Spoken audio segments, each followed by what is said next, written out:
Hello, everybody. This is Joseph P. Farrell with news and views on Thursday, April 23rd, 2020. Today is a very interesting one.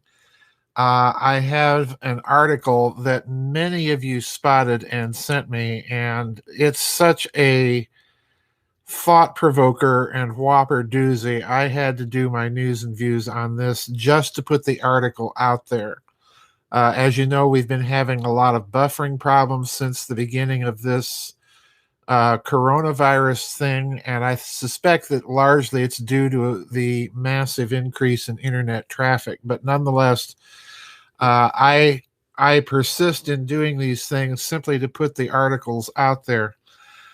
Before we get to it, a little housekeeping business. Tomorrow, we do have a vid chat. This will be the America's Pacific Time Zone vid chat that will start at 6:30 U.S. Central Time. So please get your vid chat questions to me. I've had a spot of weather problems lately, so they are expecting storms tomorrow. So if I am online and suddenly get knocked off or am not able to get in, please bear with me, and I will reschedule the vid chat. I've already rescheduled one vid chat from this previous month, and things are getting crazy, but I will continue to try to schedule the vid chat. Somebody asked me just now in the chat room if I'm up early or late. I'm up early, folks. And the reason being, again, we had storms. When we have storms, my little dog, she was abused at some point before I got her. And most dogs get nervous around storms. My little Shiloh goes ballistic. So I didn't get any sleep. So I had about a 4-hour nap earlier and got up early and decided to do this. Anyway, so that's the vid chat news. I've tried every trick in the book I know, including some ones that even tech guys don't know, to try and get the problem of the buffering fixed. So hopefully it won't be as bad as it was before. The other bit of housekeeping, I want to remind all of my website members, please send me subjects that you want me to address in the members area in the members monologues. Just put monologue subject suggestion in the header and I'll get it. Anyway, down to business. There's an article on a website from India, and the website itself is called Great Game India. Apparently, this is an Indian geopolitics and commentary type of website. And this article contains so many explosive bombshells. I want to read a great deal of this article to you.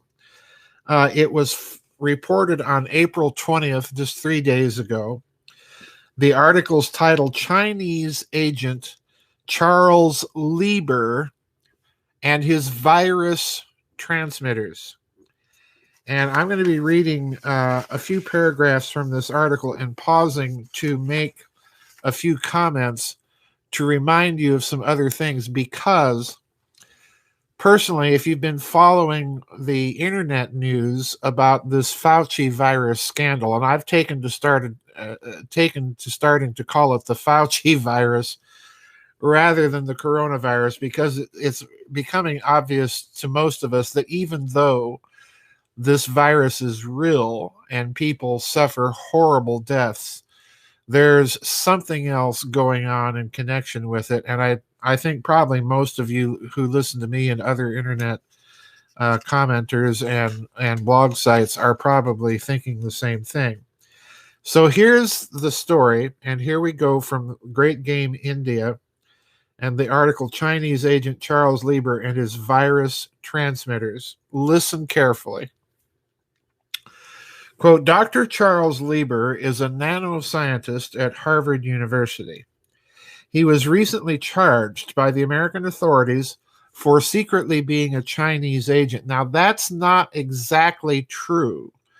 The federal government, as far as I know, never charged him for that. What they did charge him for was not allegedly not disclosing his financial ties to communist China, and more particularly to the laboratory in Wuhan. Anyway, to continue. There is a mystery surrounding the nature of his work. It is said that he was recruited for advanced research into nanowire batteries. But investigation by Great Game India has shown that Lieber was in fact working on virus transmitters that could penetrate cell membranes without affecting the intercellular functions and even measure activities inside heart cells and muscle fibers. Dr. Charles Lieber is a nanoscientist at Harvard University who also serves as a chair for Harvard's Department of Chemistry and Chemical Biology. He was arrested by the U.S. Department of Defense in January for lying about his association with China's 1,000 Talent programs. Now, let me stop again, because that's a new bit of information I have not heard before, at least from the media in this country. The way that the arrest of Dr. Lieber was reported in the major propaganda ministry media in this country was that he had been arrested by, quote, federal authorities, unquote. There was no mention of the Department of Defense. This is the first time I've heard this. Now, there may be news sources behind this, I don't know, but I rather suspect that the Indians probably do know and that this information is legitimate. Anyway, to continue. He was arrested by the U.S. Department of Defense in January. Now, remember the timing here. Let me again stop. The timing here is important because that time period was roughly the time period that this coronavirus, Fauci virus story began to trickle into the American media. Now, I can't speak for other countries, but that's the way it happened here.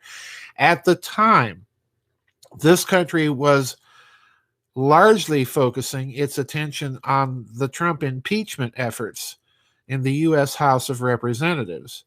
But these stories started coming out at about this time, and there was another bit of information that you need to bear in mind in the timing of all of this, is that about 2 to 3 weeks before Dr. Lieber was arrested, the University of Harvard took all of its finances, listen carefully, all of its finances completely black. Okay? So once again, he was arrested by the U.S. Department of Defense in January for lying about his association with China's 1,000 Talent program. It is basically a recruitment plan which seeks to lure overseas talent and foreign experts to bring their knowledge and experience to China and, in return, reward individuals for stealing proprietary information. According to the charging documents, Lieber was a contractual participant of the program and was paid $50,000 monthly, along with $158,000 in living expenses and $1.74 million to set up a research lab at Wuhan University. The fact that Lieber kept his association with the Chinese a secret put his integrity in question, as well as financial conflicts of interest, including financial support from foreign governments or foreign entities. What's more concerning is that the affidavit released by the federal prosecutors states that Lieber signed an agreement between Harvard and Wuhan Institute of Technology. According to the affidavit, the purpose of the agreement was to carry out advanced research and development of nanowire-based lithium-ion batteries with high performance for electric vehicles. And again, remember here that this charge specifically and explicitly now associates or entangles the finances of the Chinese government, Dr. Lieber, and Harvard University. So I'm wondering if this is in part, at least, An explanation why that university, which has a massively huge endowment, folks, took all of its finances black. But continuing. However, things don't add up, since the focus of Lieber's research has never been about nanowire batteries. One nanoscientist and former student of Lieber says, quote, "I have never seen Charlie working on batteries or nanowire batteries," unquote. In fact, in all his research papers and patents, there is no mention of batteries or vehicles. Now, I'm skipping a few paragraphs here. Lieber noted, by the way, this is in respect to his work on creating nanowires, all right? So even though there's no, according to this one student, that he doesn't work on nanowires or things like that, Lieber, in fact, did so, and now they're commenting on this. And when he grew these nanowires, he commented that, quote, "continued shrinkage ultimately becomes problematic in terms of just how one achieves it. Instead, listen, he created tiny logic circuits and memory, the two main components of a computer, using nanowires. And these circuits were really tiny, some of which were just a few atoms across. 10 years later, Lieber created a transistor so small it can be used to penetrate cell membranes and probe their interiors without affecting intercellular functions." Let me read that one again. 10 years later, Lieber created a transistor so small it can be used to penetrate cell membranes and probe their interiors without affecting the intercellular functions. The biocompatible transistor, the size of a virus, can not only measure activities inside a neuron, but also heart cells and muscle fibers. Skipping a few paragraphs again. It's no surprise the Chinese officials were quick to get him on board, considering he's the brightest brain when it comes to nanotechnology. Not only his research would have made China an important player in this futuristic technology, but it would also be a step towards China's stated goal of biological dominance, unquote. So there you are. We have an arrest of a Harvard professor a few weeks after Harvard takes its finances black. We're now learning that the arrest came, according to this article, from the U.S. Department of Defense, that he was getting all sorts of money from China, and that his work largely focused on the creation of a nanotechnology that was able to get through cell membranes. It's tiny enough, and then monitor data. Now, folks, what intrigues me here is that this, to my mind, confirms my speculation and the speculation of many others, that there's some sort of linkage between this Fauci virus story, and I am going to call it the Fauci virus because there's something fishy with him, that there's a link between this virus and electromagnetic technology. It's almost as if you've got the ability to place a virus into circulation and at the same time place a technology inside the human body by whatever means, spraying, chemtrails, whatever, or, we saw articles a few years ago about putting vaccines right into GMO foods. So in other words, if you've got a technology able to create a tiny transistor able to penetrate cell membranes, you've got the ability to activate a virus electromagnetically. That's what I'm driving at here. There's another aspect here that is also beginning to come out that those of you in other countries may not be aware of, and that is that apparently work on this whole field of coronaviruses had been pursued by Dr. Fauci during the Obama administration, that he received funding from that administration, but apparently there was an accident. And I remember vaguely hearing about this. If any of you have articles or can recall this and find the story, I would be grateful, because there was apparently an accident where the virus nearly got out into general circulation circa 2014. And at that point, the Obama administration, as far as I've been able to tell, pulled its funding and issued a moratorium that research of this type had to stop. So what apparently has happened, as far as I've been able to track this story thus far, apparently what happened then was that Dr. Fauci outsourced this research to, guess where? China, in order to bypass President Obama's moratorium. And that was funded to the tune of $3.7 million. And that is exactly what President Trump, in a press conference a week ago, I believe it was, a week or so ago, said that, yeah, we just found out about this and we're looking into it.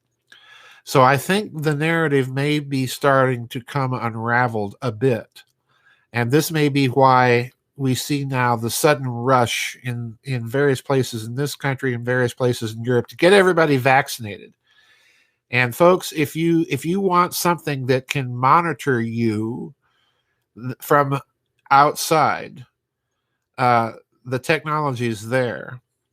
And the problem is, if you couple that technology to the microsludge Bill Gates model of constant updates, in other words, well, you've got to get yet an updated vaccine because there's a new strain out. They will have complete control over your health and your body. And with the crud that they're putting into vaccines now, don't get me wrong, I'm not against vaccines. I'm against the modern ones and all the crud that they sneak into them that are causing all these health problems. So anyway, Charles Lieber, this is explosive stuff. I wanted to talk about it and get the link out to you so that you can read this article yourselves and follow up with your own research on these matters, because there is something rotten in all of this. It's like a mackerel on a moonlit beach. It shines and stinks. So that's it for our news and views. Don't forget, we do have the vid chat tomorrow, but we are expecting storms. The vid chat will be at 6:30 as usual. I'll be in there a little early for some pre-chat, informal discussion and things like that. And if we're having storms and I suddenly get booted, please give me time. Or if I don't show up at all, it means my power's out or something. But I am planning to be there. And again, if you have suggestions for monologue topics in the members area, please send me an email and just put monologue topic suggestions in the subject header in capitals. Anyway, that's it for today's news and views. We'll try and stay on top of all this, folks. I'll see you on the flip side. Bye-bye, and God bless everybody.